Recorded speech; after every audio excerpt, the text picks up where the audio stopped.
বা কোনো একটি প্রতিষ্ঠান খালি করে ওইটা কারাগার বানাই ফেলেন, করছেন না কেন? কেন ধরছেন না? আওয়ামী লীগের সাথে আঘাত করছেন। আজকে প্রধান উপদেষ্টা তিনি বলেছেন যে বিএনপি তো রায় দিয়ে দিয়েছে, বিএনপি বড় একটি দল, তাদেরকে আমরা ইগনোর করতে পারি না। তা আপনি বিএনপিকে যদি ইগনোর করতে না পারেন, বিএনপি রোডম্যাপ চাই, প্রকাশ কেন করছেন না? আপনি বলছেন যে বিএনপি চেয়েছে, এই কারণে আমরা আওয়ামী লীগকে আগামী নির্বাচনে আওয়ামী লীগ আসুক, আপনাদের আপত্তি নাই। বিএনপি চেয়েছে, এই কারণে আপনারা আওয়ামী লীগকে নিষিদ্ধ করবেন না। আপনারা যদি বিএনপিকে এতই গুরুত্ব দেন, তাহলে রোডম্যাপটা প্রকাশ করে দেন না কেন? করছেন না কেন? মূলত আমার কাছে যেটি মনে হয় যে বিএনপির কাঁধের উপর ভর করে বা জামাত বা গণ অধিকার পরিষদের কাঁধের উপর ভর করে বা তাদের ঘাড়ে বন্দুক রেখে এই সরকার আওয়ামী লীগকে পুনর্বাসিত করতে চায়। এখন বিএনপির মহাসচিব তিনি একটি বক্তব্য দিয়েছিলেন, সেটি হলো যে আমরা দলকে নিষিদ্ধ করার কে? জনগণ সিদ্ধান্ত নেবে। তো জনগণ তো 5 আগস্ট সিদ্ধান্ত দিয়ে দিয়েছে, জনগণ গণ অভ্যুত্থানের মাধ্যমে রায় দিয়েছে যে বাংলাদেশে এই গণহত্যাকারী দল আওয়ামী লীগ রাজনীতি করতে পারবে না। যদি পারতো তাহলে তো পতন হইতো না, যেহেতু তাদের পতন হয়েছে এবং সেই পতন নির্মম পতন, সেই পতন ইতিহাসে আর কখনোই কোনো সরকারের হয়নি। সুতরাং যেহেতু জনগণ রায় দিয়ে দিয়েছে আওয়ামী লীগ আর বাংলাদেশে রাজনীতি করতে পারবে না, তো কিসের নির্বাচন?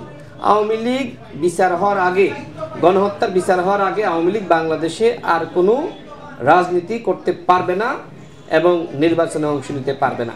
কথা স্পষ্ট, এবং এই কথা আরও বেশি স্পষ্ট করেছে ছাত্ররা এবং এদেশের জনগণ। আজকে আমাদের শ্রমিক অধিকার পরিষদের একটি প্রোগ্রাম ছিল, সেখানে শ্রমিকরা ছিল। আমি তাদের কাছে জিজ্ঞেস করেছি যে আপনারা কি মনে করেন আওয়ামী লীগকে নিষিদ্ধ করা উচিত? তারা সবাই হাত উঁচু করে দেখিয়েছে। আমি যেখানে যেখানে গিয়েছি, আমাদের যতগুলো সমাবেশ হয়েছে, আমি প্রায় অধিকাংশ সমাবেশে আমি জিজ্ঞেস করেছি আপনারা রায় দেন, আপনারা বলেন আওয়ামী লীগকে কি নিষিদ্ধ করা উচিত? সবাই হাত উঁচু করে দেখিয়েছে আওয়ামী লীগকে নিষিদ্ধ করতে হবে।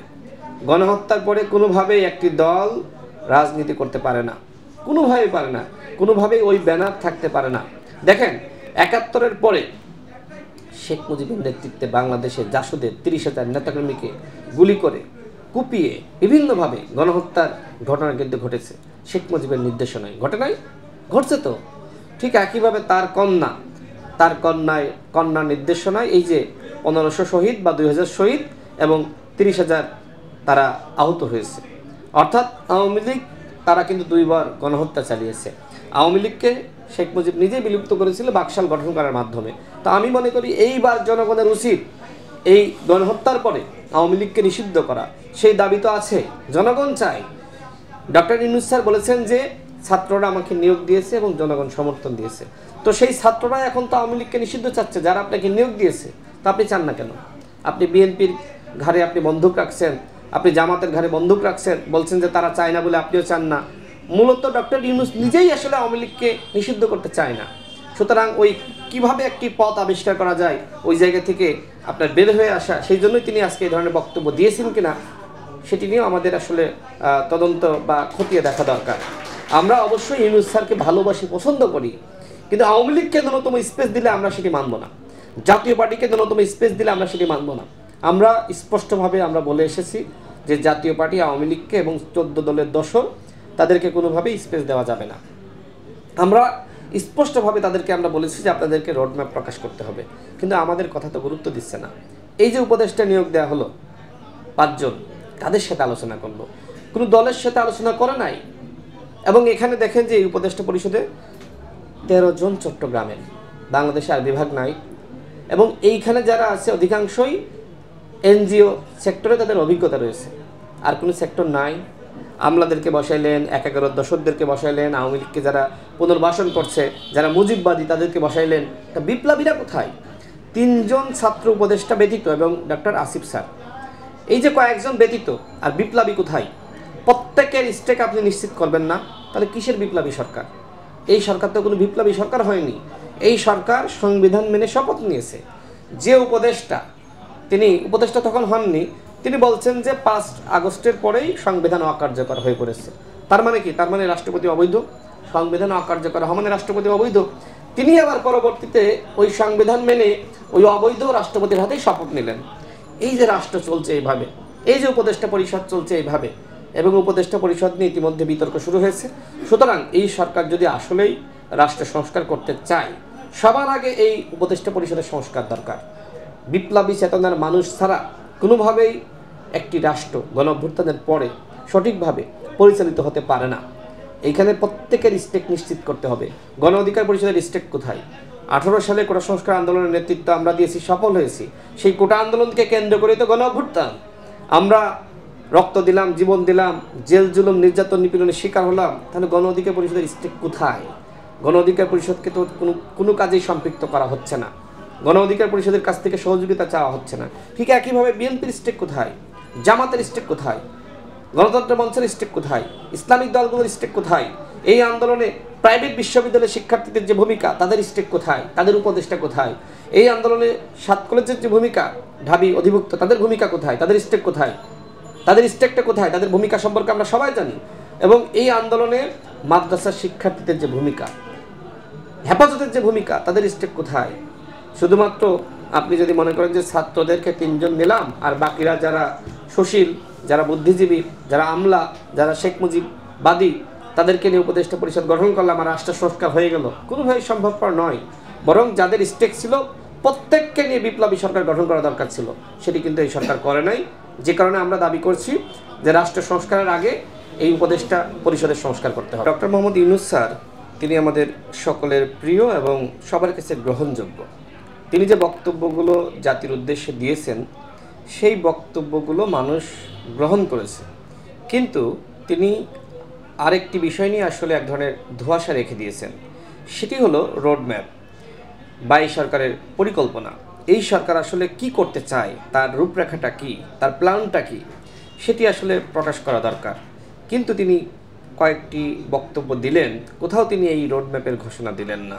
তিনি স্পষ্টভাবে কিছুই বলছেন না আসলে কি করতে চান।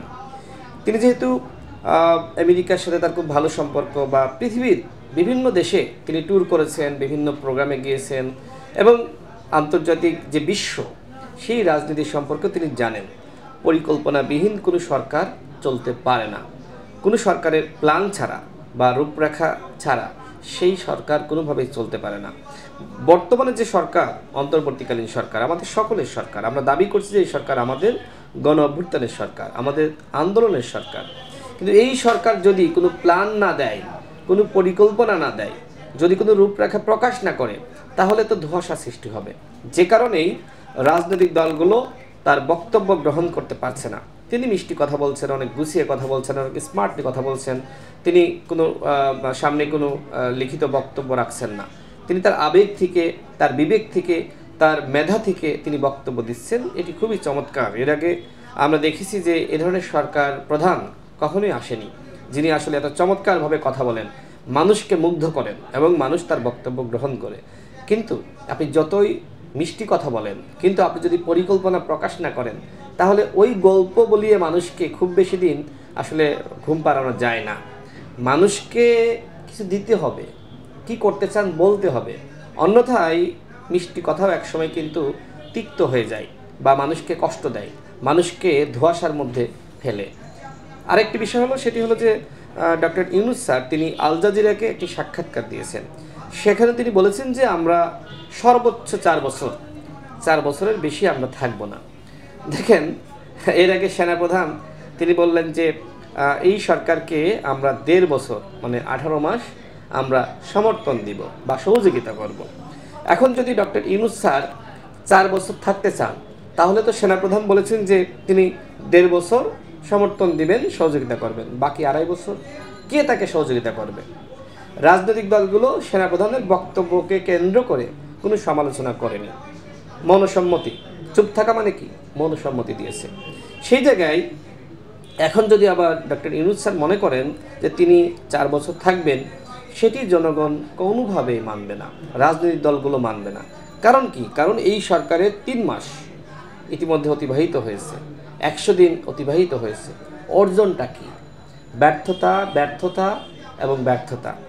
আইন শৃঙ্খলা পরিস্থিতি এখনো পর্যন্ত নিয়ন্ত্রণে আসে নাই। দ্রব্যমূল্যের ঊর্ধ্বগতি, আলুর কেজি কত? 400 টাকা। এটি তো আসলে মানা যায় না। নতুন আলু এবং পুরাতন আলু 80 টাকা। প্রত্যেকটা সবজির দাম বেড়েছে। বাজারে যান আপনি, আগুন, মানে ধরা যায় না কোনো সবজি। মাছের দাম বেড়েছে, মাংসের দাম বেড়েছে, দেশি মুরগির দাম বেড়েছে, ব্রয়লার মুরগির দাম বেড়েছে, মশলার দাম বেড়েছে। মানুষ এখন যেটি বলছে বা যারা বিক্রেতা এবং ক্রেতা সবাই কিন্তু বলছে যে ইতিহাসের সর্বোচ্চ মূল্য। এটি কেন? যদি ডক্টর ইউনূস স্যার সব কিছু নিয়ন্ত্রণ করতে পারতেন তাহলে মানুষ এই কথাগুলো বলতো না। কিন্তু যেহেতু তিনি পারছেন না, যেহেতু তিনি আসলে অনেক কিছুই নিয়ন্ত্রণ করতে পারেননি, তার কথা সচিবালয়ের কর্মকর্তারা শুনছেন না, পুলিশ শুনছেন না, তার কথা আপনার অন্যান্য যে সরকারি কর্মকর্তা তারা শুনছেন না, কেউ বলতে গেলেই তার কথা শুনছেন না। কারণ কি? কারণ এই যে 15-16 বছরের যে জঞ্জাল, আওয়ামী লীগের যে সুবিধাভোগীরা তারা তো সব জায়গায় তাদের জয় জয়কার। এই যে ডিসি থেকে এসপি সমস্ত জায়গায় পুলিশ প্রশাসন, সরকারি বিভিন্ন প্রতিষ্ঠান, সচিবালয়ে রদ বদল হয়েছে, কিন্তু আওয়ামী লীগের কোনো বদল হয়নি, হাত বদল হয়েছে। এই হাত সরে এখানে এসেছে, রংপুরের ডিসি দিনাজপুরে বা দিনাজপুরের ডিসি ঢাকায়। এই হচ্ছে পরিবর্তন। তো এর মাধ্যমে কি হলো? আওয়ামী লীগের সুবিধাভোগীরা আরও বেশি সুবিধা পেয়েছে, আর যারা বঞ্চিত ছিল সেই বঞ্চিতরা আরও বেশি শোষণের শিকার হয়েছে। তো এই হচ্ছে পরিবর্তন। এই পরিবর্তন দেখার জন্য বা এই পরিবর্তনের জন্য আমরা আন্দোলন সংগ্রাম করি নাই। আমরা আন্দোলন করেছি এমন একটি রাষ্ট্র হবে যে রাষ্ট্র আমার আপনার জন্য নিরাপদ, যে রাষ্ট্রে গণতন্ত্র থাকবে, যে রাষ্ট্রে ন্যায় বিচার থাকবে, যে রাষ্ট্রে আমার আপনার নিরাপত্তা থাকবে, যে রাষ্ট্রে মানুষের অধিকার এবং মর্যাদা থাকবে। কিন্তু আছে, এখনো পর্যন্ত তার ধারে কাছেও আমরা যেতে পারি নাই। আমি বলছি না যে ডক্টর ইউনূস স্যার ব্যর্থ হয়েছে, কিন্তু যেভাবে অ্যাকশন গ্রহণ করা দরকার ছিল, যেভাবে কঠোর হওয়া দরকার ছিল, যেভাবে আসলে আওয়ামী লীগের নেতাকর্মীদেরকে গ্রেপ্তার করা দরকার ছিল, সেটি করে নাই। আওয়ামী লীগের মিনিমাম, আওয়ামী লীগ, ছাত্রলীগ, যুবলীগ, পান্ডা লীগ, গুন্ডা লীগ, যত লীগ আছে সব মিলে 1 লাখ মিনিমাম গ্রেপ্তার হওয়া দরকার ছিল, করে নাই তো। 28 অক্টোবর 2024 সালে দেখেন, তখন ওই 28 অক্টোবরের পরে মোটামুটি বিএনপি, জামাত, গণ অধিকার পরিষদ সহ যারা ভিন্ন মতের রাজনীতি করে 30,000 নেতাকর্মীকে চিরুনি অভিযান চালিয়ে আওয়ামী লীগ গ্রেপ্তার করলো। অভিযোগটা কি? অভিযোগটা হলো যে একজন পুলিশকে হত্যা করা হয়েছে, কিন্তু বিএনপির যে 2জন হত্যাকাণ্ডের শিকার হলো সেটি নিয়ে কোনো আলোচনা নাই। তো একজন পুলিশ হত্যার পরে যদি এইভাবে 30,000 নেতাকর্মী গ্রেপ্তার হয়, তাহলে এই 1500 বা 2000 যাই বলেন না কেন, সংখ্যাটা এরকমই হবে।